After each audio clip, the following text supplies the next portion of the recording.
Hello ladies and gentlemen, and allow me to introduce you to the second assault, Hyde.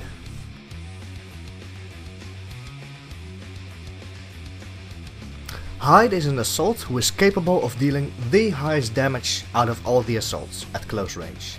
The damage from his flamethrower is unmatched, and his minigun also provides some okay damage from any range.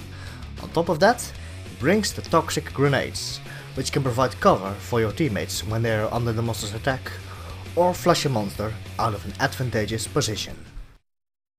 The flamethrower. The flamethrower is Hyde's main weapon. It shoots a short-ranged, constant stream of fire that deals an incredible amount of damage to anyone caught in it. It also sets targets on fire, dealing a small amount of damage over time to them. The flamethrower can be fired for up to 10 seconds continuously and has a 2-second reload time. The flamethrower also does not benefit from headshots and weak spots. This is Hyde's main way of dealing damage. Stay close to the monster during a fight and burn him for as long as possible with the flamethrower for maximum damage. This is, however, not always as easy as it sounds. The high mobility of a monster can make it hard for Hyde to keep up with him and keep flaming him with the flamethrower. This can greatly reduce Hyde's damage output compared to Markov if you are unable to stay close to the monster. Proper jetpack fuel management and crowd control from your trapper and medic will increase your effectiveness and damage you can deal versus an evasive monster. Yeah! Bring it on, big boy! The knockback a monster can provide with its basic attacks and abilities can knock you around constantly, greatly reducing your damage output. Not to mention that without proper healing and shielding from your allies, the chances of you getting incapacitated are pretty high.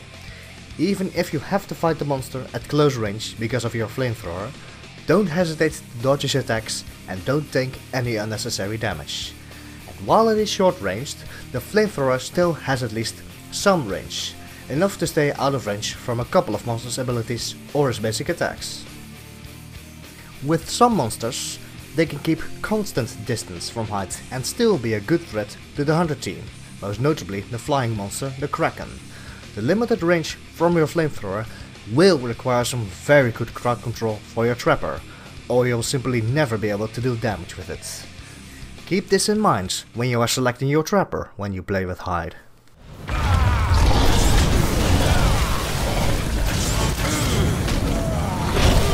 See me fucking guns! I got you! Hey, how's everyone feel? Let's poison this place! The minigun. The minigun is Hyde's secondary weapon. It shoots bullets at a very fast fire rate, providing a decent amount of damage at any range. The downside, however, is its large spread. The minigun is very inaccurate, making it difficult to land shots on weak spots and the monster's head. This is what reduces its overall damage output. Suck on this, you bastard! And while the minigun does some okay damage towards the monster, you pretty much always want to use your flamethrower over it. Firing your minigun while moving closer towards the monster is key if you want to keep dealing maximum damage with Hydes. However, there are certain situations where it is ill-advised, or you simply cannot, get into flamethrower range and you are forced to continue fire with the minigun.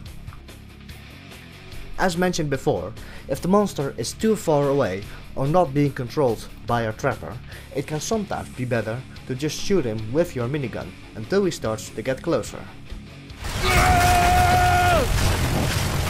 You're done, Kraken! I got your number, mate!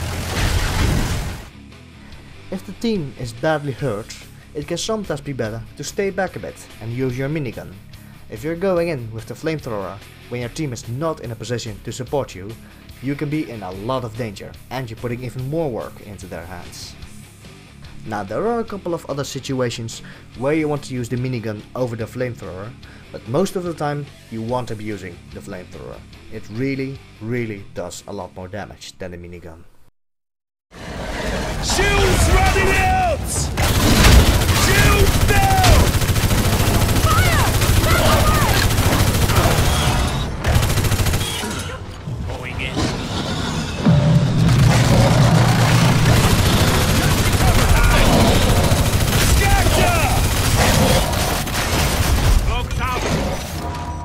the Toxic Grenade. The Toxic Grenade is Hyde's offensive utility item.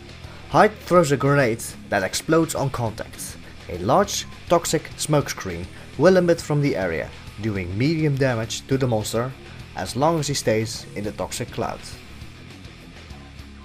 The Toxic Grenade has a cooldown of about 5 seconds and the toxic cloud lasts about 8 seconds. Damage from multiple clouds does not stack.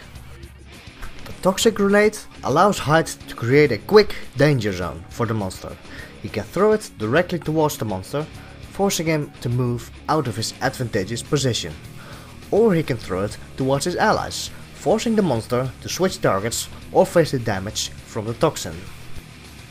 And while the damage from the Toxic Grenade is manageable for the monster, if it is combined with the damage from the Hyde's flamethrower, it can become extremely dangerous for the monster to stay in that position. Now, there are some downsides to the Toxic Grenade. First and foremost, it greatly reduces your allies' movement speed if they are in a toxic cloud. And while the cloud does no damage to them, reducing their movement speed makes them much easier targets for the monster. Although jetpack dashes are not inhibited by the toxic cloud and they can still move out of them without too much trouble. Secondly, the monster can move out of a toxic cloud with ease. This is usually the main purpose of the grenade anyway, to force the monster away from a certain position. Sometimes the monster can find a very advantageous position, such as inside a small room or on top of a pillar. These situations can be time consuming and even dangerous if you want to go it with your flamethrower, so flushing the monster out of them with a Toxic Grenade is very effective.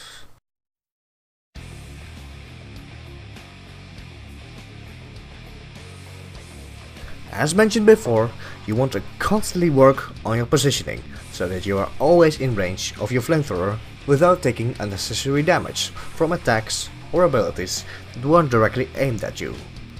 Pay attention to the terrain, the monster's movement, and which of his abilities are on cooldown, and react accordingly. Proper jetpack fuel management is also a skill you must have in order to execute this correctly. Keep an eye on your teammates. Are they in trouble and is the monster close to them? Perhaps you can cover them with a Toxic Grenade and force the monster away from them. But again, keep in mind that it does slow them down, so don't just spam the grenades on top of your allies. Stay in contact with your medic and support. Depending on their shielding and healing capabilities, you can play more aggressive or less aggressive thanks to their support that they provide. But don't get too caught up in close combat with the monster though. Their supporting abilities are not limitless. Know when to back off. And last but not least, don't waste too much time trying to get the perfect Toxic Grenade off. You want to get it out of there as soon as possible and get back on your guns, preferably your flamethrower. Every second you are not firing it is precious damage gone to waste.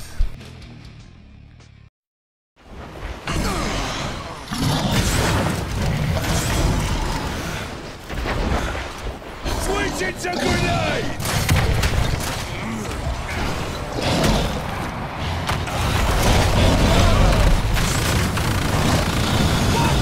Okay, back on the minigun! See that beast? That's fucking teamwork!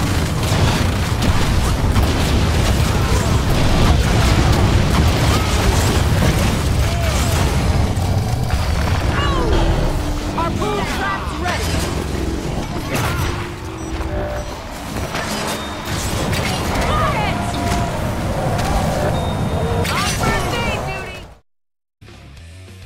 Thanks for watching.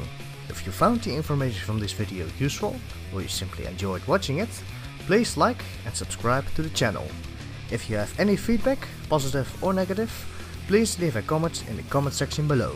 My name has been Dr. Alex, and happy hunting.